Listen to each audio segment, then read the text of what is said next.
This is just wrong. We want to be able to watch our kids. It just makes no sense whatsoever. I just think it's a rule that needs to go away. For Chris Kelly, he fears this is the only way he will ever be able to watch his son Aubrey play golf in the confines of his living room. Only because of this single line in the Montana High School Association rulebook that reads, "No spectators or fans are allowed on the course except for certain locations as designated by the tournament manager and club professional." So what are these designated areas? Sometimes spectators are allowed on the first tee box and the 18th green, but in many tournaments around the Treasure State, they don't exist. Right now, the understanding is simply that they don't allow any spectators out on the course. In the U.S., Montana is the only state that does not allow spectators on the course at high school golf matches.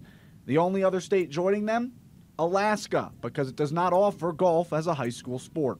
I think it's kind of a shame that Montana doesn't do it. Everybody else does, so it puts us at a disadvantage, especially kids wanting to go play in college. Out of the 49 states, why is Montana the only one that does not allow spectators? It comes down to a few factors: parents being unruly, disrupting play, spectator safety, and illegally coaching players on the course. But many parents believe this rule singles out golf. If you tell a parent that they can't watch their kid play in the Thanksgiving Day football game, they would riot.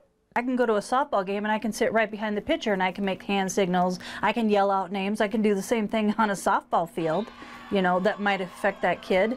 But the parents are able to sit at all the softball games. Football games, we can yell as loud as we want. We could yell when the guy's making a pass or a catch. And many golfers feel the same way. I would really appreciate my mom and dad watching me to hit those fantastic shots and share my joy and excitement. But that's not how it is across the board. There's a Riggs Johnson out there who probably has no problem with the whole gallery following him.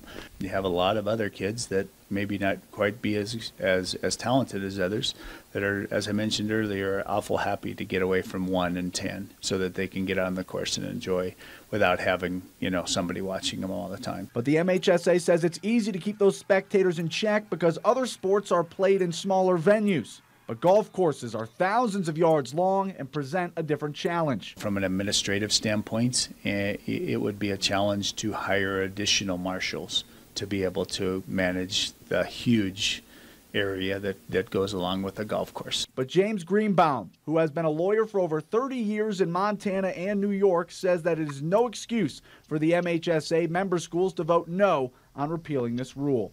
The highest court has stated many times that difficulty of enforcement is no excuse for trampling on civil rights.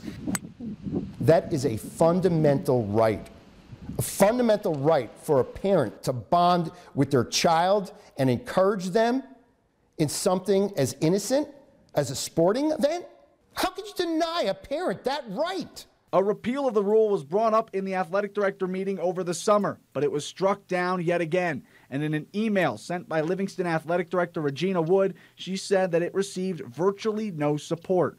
For now, spectators are still barred from the course, but they don't need the Constitution. They only want one thing. We're not trying to take down the Montana High School Association. We don't care about the politics. We just want to be able to watch our kids. On special assignment in Bozeman, Nick Petroccioni, MTN Sports.